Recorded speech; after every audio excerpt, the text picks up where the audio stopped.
कटक सदर रज महोत्सव 2024 अनुष्ठित।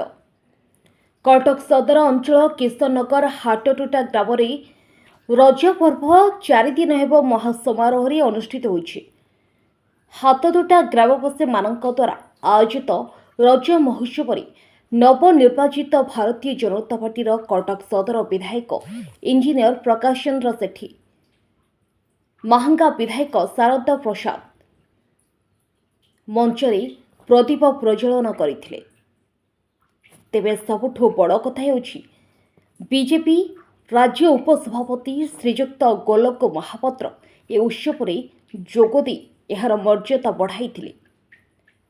परे अतिथि मानक पुष्पगुच्छ उत्तरीय दे कमिटी तरफ संबर्धित करा जायथिला। रज पर्व को नहीं किछि निजर वक्तव्य प्रदान करथिले।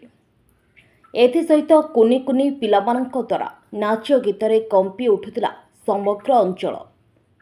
ओडिशार गणपर्व रज पर्व विभिन्न स्थान में पालन करा जाउथबा बेले लुप्त प्राय दोली खेल को बंचाई रखिबा निहाती आवश्यक। कटकरू जयदेव पाणी का रिपोर्ट, हर्षिका मीडिया।